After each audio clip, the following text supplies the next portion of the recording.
My first interaction with Denny Whayne was when he was elected to City Council in 2001. And my very first impression was that he looked like he fell out of a magazine. Denny was an impeccable dresser and always looked perfect. That was his thing. And his appearance was very important. And as I worked with him, we became pretty good friends. And we remained friends even after he went off City Council. He'd come in and talk to me, or he would call me. Always an incredibly encouraging person. He used to always say that it's not me, you flip it upside down, it's we're the ones that do everything. And he'd come into my office all the time. At that point, I was the assistant city clerk, and he was always encouraging, everything I would do. He was very complimentary.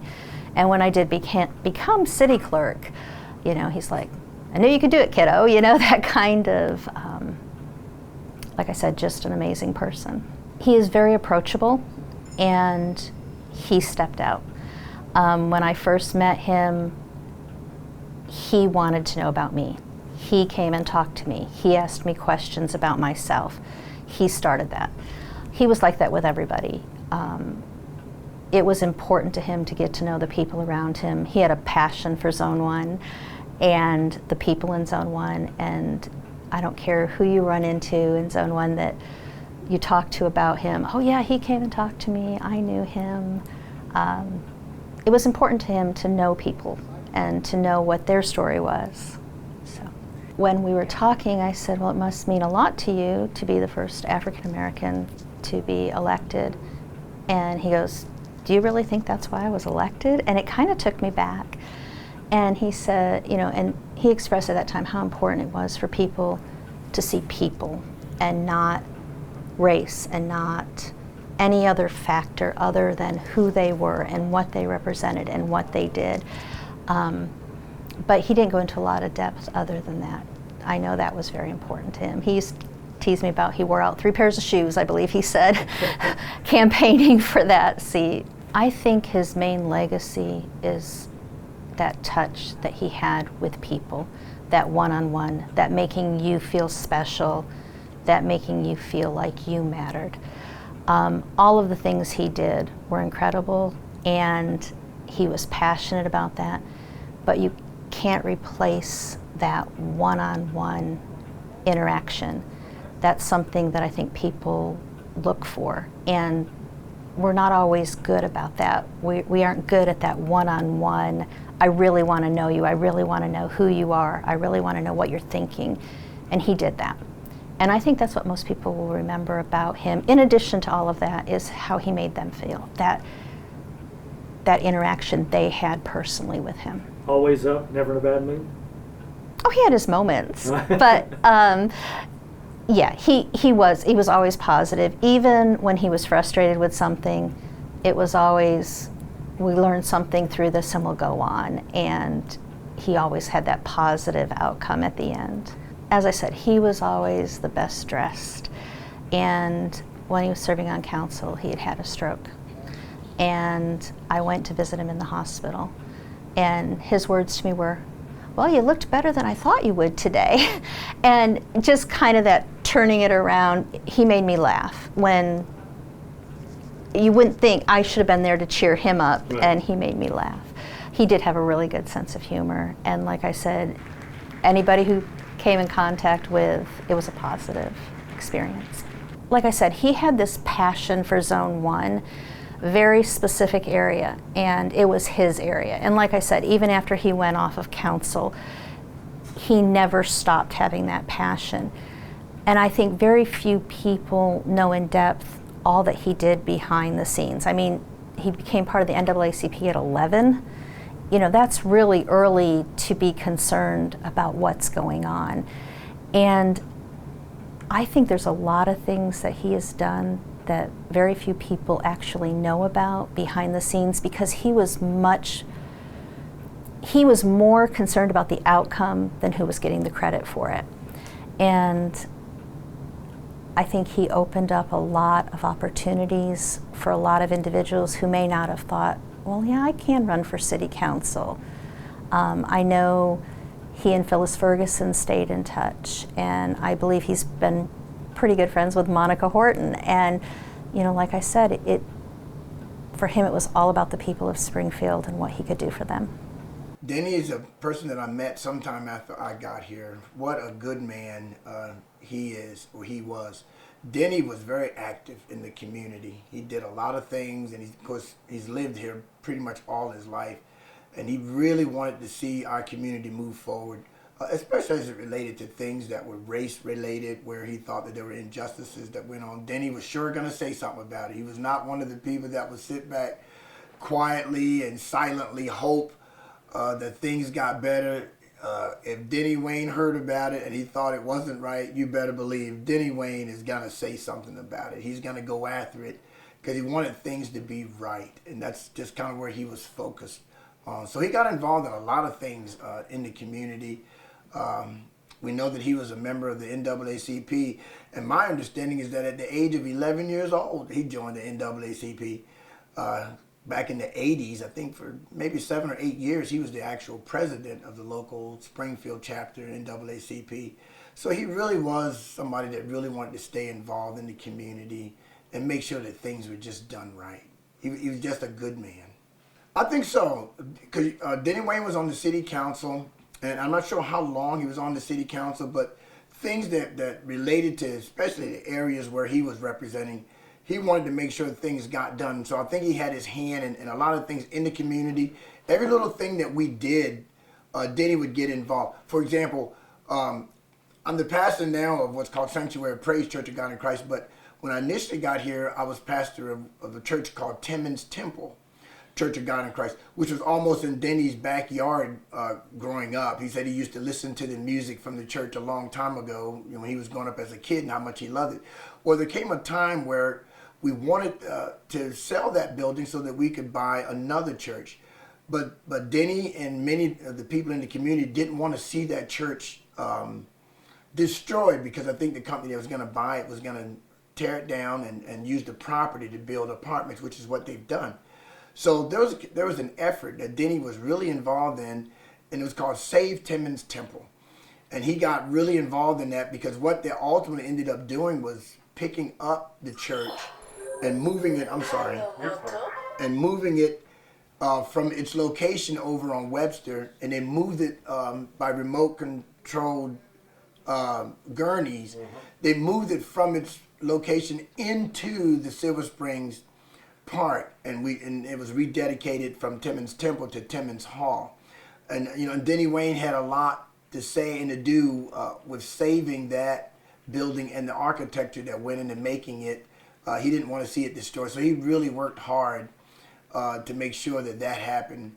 And I appreciated his involvement, because he had a way of talking to people and getting things done. And so he was a big help in the community, even with the African American Heritage Trail and things like that he's gotten involved in. He was just on the cutting edge of things that we were trying to do to make the community a little bit better. And you mentioned something that he was easy to talk to. I've heard that the word approachable thrown out about Denny, about everybody. You wanted to know about everybody, and he was a friend to everybody, and nobody had a problem talking to Denny. That is so true. When you use the term, he was easily approachable, that is absolutely true. But on the other hand, he would come and approach you just as easily. I think Denny didn't. I don't think he ran into a stranger. He would talk to anybody and everybody. That's just the way he was, and so he was very easy to talk to.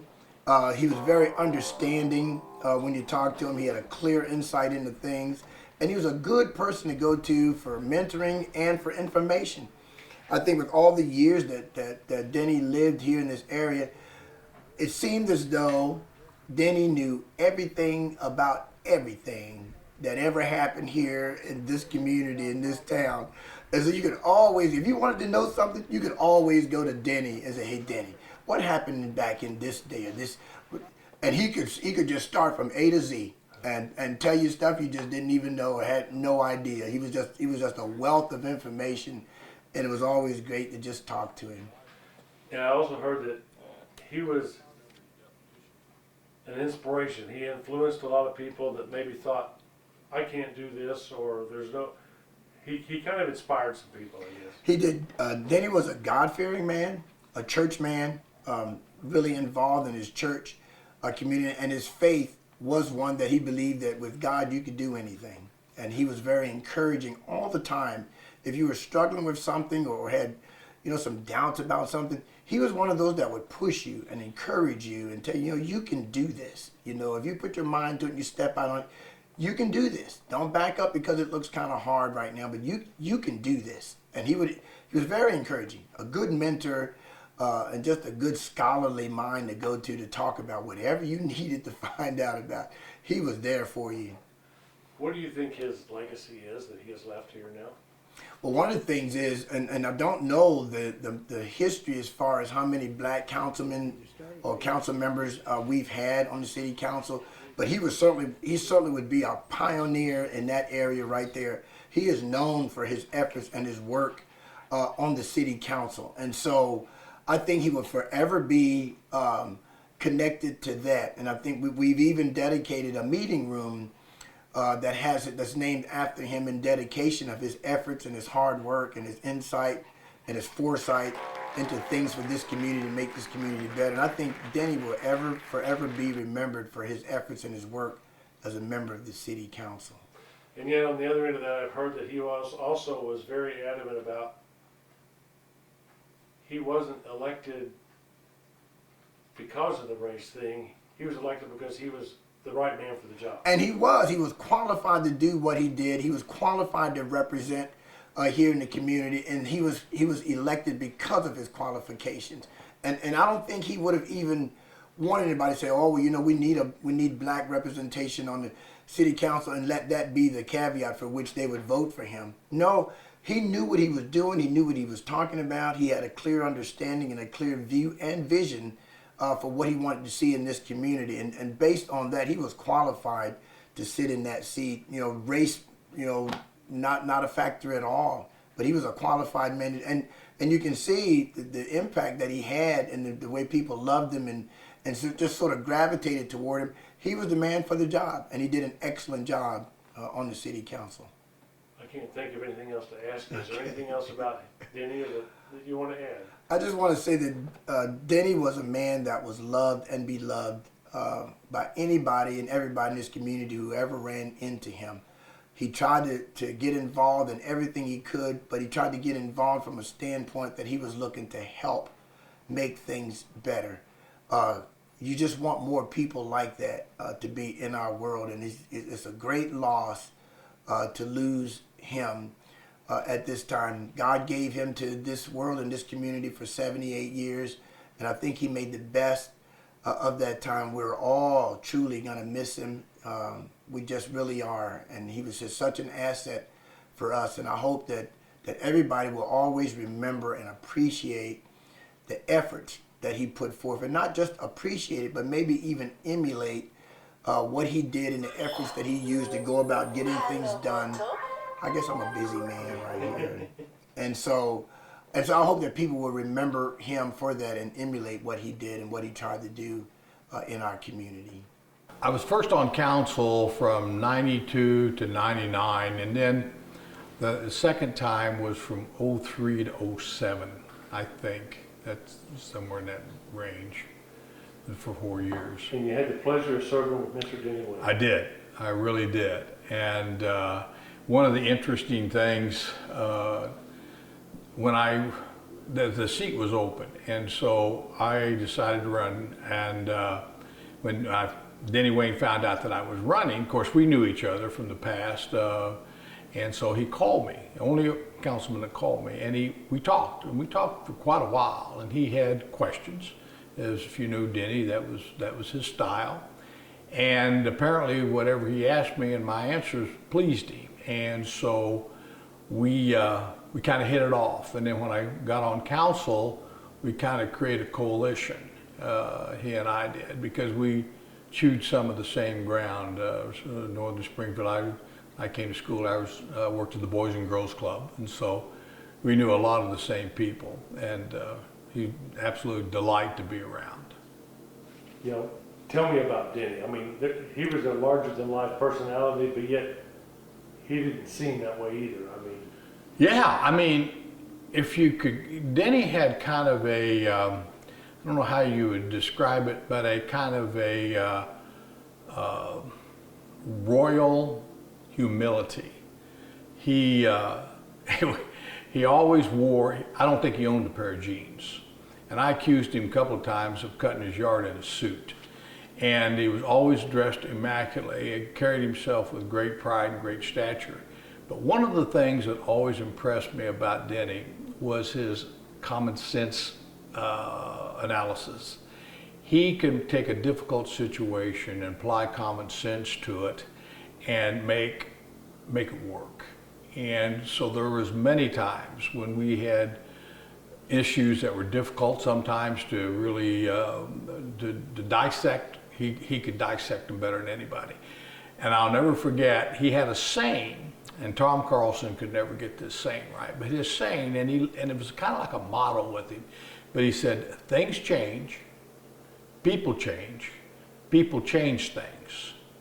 And he lived by that because he really believed that people, given a voice, could change things. And most of the time for the good. He was a tremendous advocate for his people. And his people was the North Side and Zone 1. He loved Zone 1. And Denny, a lot of the things that you see and the progress going on in Zone 1, the genesis came out of a lot of hard work that Denny did. And the people loved him.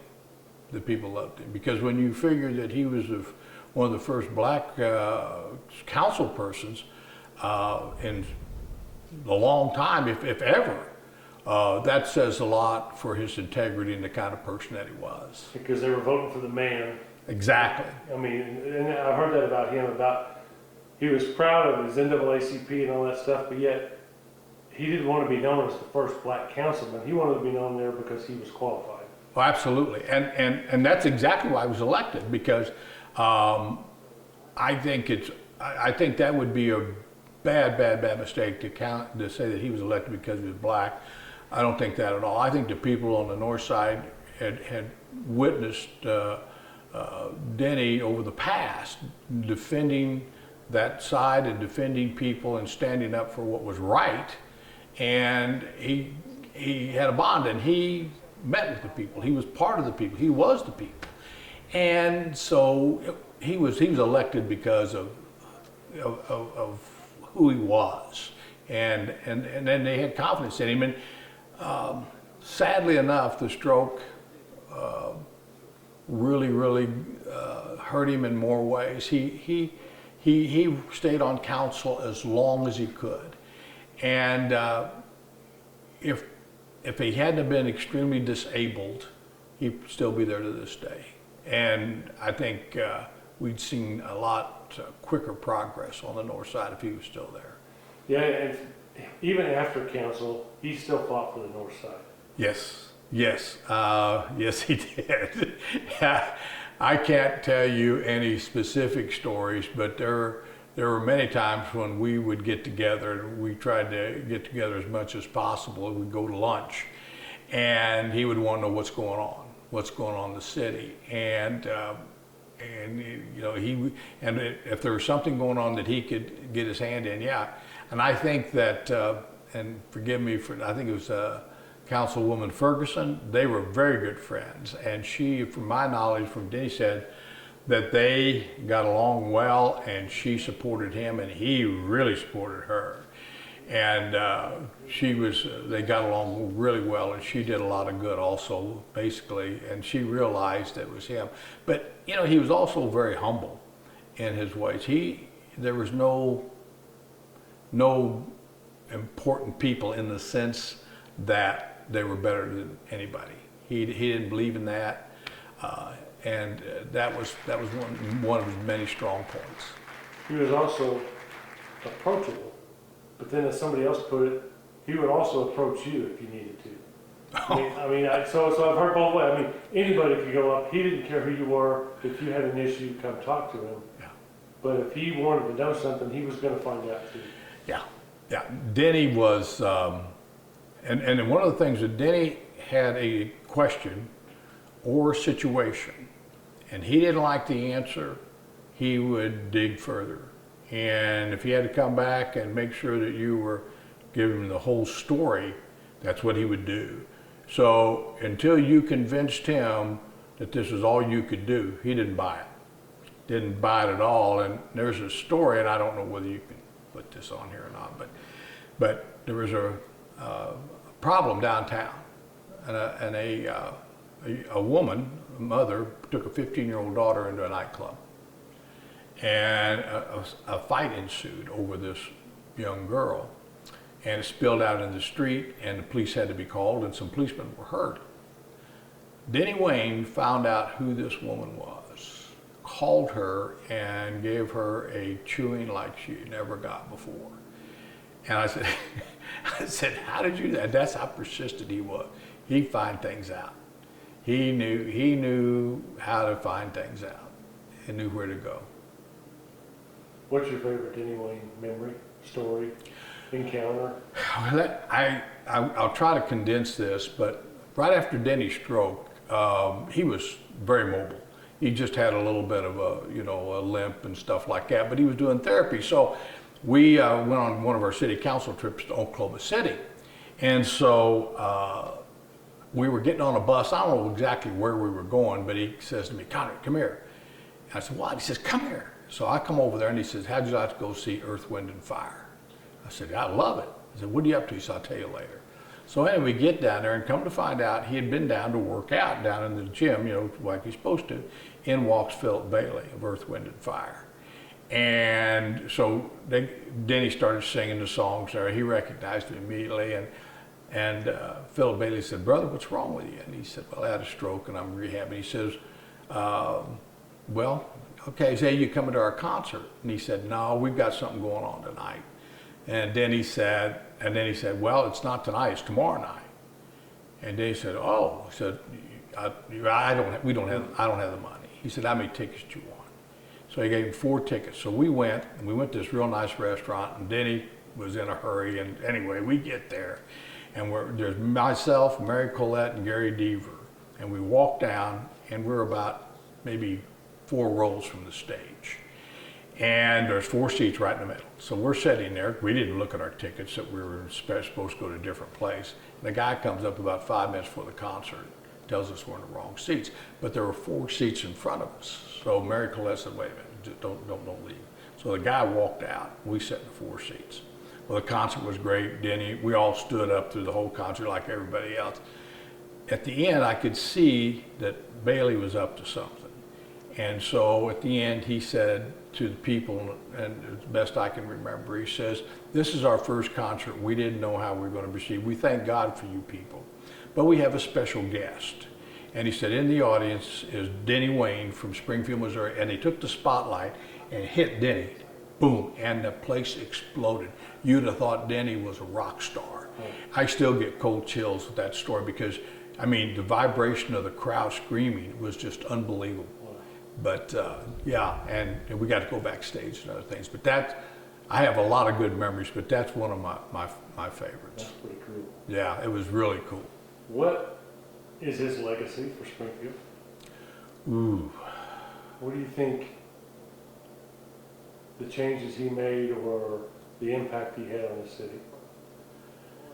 Well, I would like to think that Denny raised the bar on social issues that can be addressed and solved. Rather than shoved around the table, he pursued them into things. I think one of the things was the Washington Street Church, from which he was very persistent and got that moved thanks to a local contractor. And he just stayed on that because he believed in it. And if he believed in something, it was going to happen until he was totally convinced it couldn't happen. So I think he raised the bar on social awareness. And I don't mean just racial. I think you're talking about social, economic, all kinds of issues that all societies had. But he was also fair. He was very, very fair, but tough, very tough. Anything you want to add? I can't think of anything else to ask you about, do Though I could talk, we could talk for hours. You know, he again, one of the things one of the greatest events we had, we were in Indianapolis, and a guest speaker was I knew I was going to forget, Ben Carson. And I had read Ben Carson's book, Think Big, and he was talking, and Denny and I got to meet him. We walked up, of course, Denny wasn't afraid to meet anybody. And so we walked up and chit-chatted with him a little bit, and I told him we read the book. That was a really neat moment for us, and we had a lot of those, but that's one that stands out. And then probably the other one, which this is just for your benefit, but at that particular venue, for lack of a better word, we're going home. And we're in Indianapolis, and so Denny's getting ready to get in the airport, so they had to wheel him on in a wheelchair. He could have walked, but it was down an incline. So Denny said, stand here next to me. I said, what? He said, stand here next to me. I said, okay. So he comes up, and pretty soon Ralph Manley comes up and said, Denny, do you want me to take you down? He said, no, Conrad's going to do it. Well, come to find out, I had to come late, and so Ralph took Denny, and they're going down the ramp, and Ralph loses control of the wheelchair. And he's banging off the walls there. The next thing you know, the wheelchair flips, and Denny goes sliding down there, and he had all the stuff and papers, didn't lose one. And so he was afraid. But one story here I will tell you that I just remembered. We were going to Jeff City, and we were flying in City Plane. And Denny Whayne didn't like planes, period. And so he was reluctant to get on this plane, but he got on there and we climbed in there. Well, Ralph Manley had snuck into the pilot seat, the co-pilot seat. And then he sat in there, and when we all got settled down, Ralph looked back at Denny and waved, says, hi, Denny. And Denny says, oh my God, we're gonna die. and that was the kind of humor and that he was. He was just, I'm gonna miss him. It was tough watching him deteriorate, but he left a great legacy, and I want to compliment Ken McClure for recognizing him and so that the people would know that his legacy will last forever. I really appreciate that.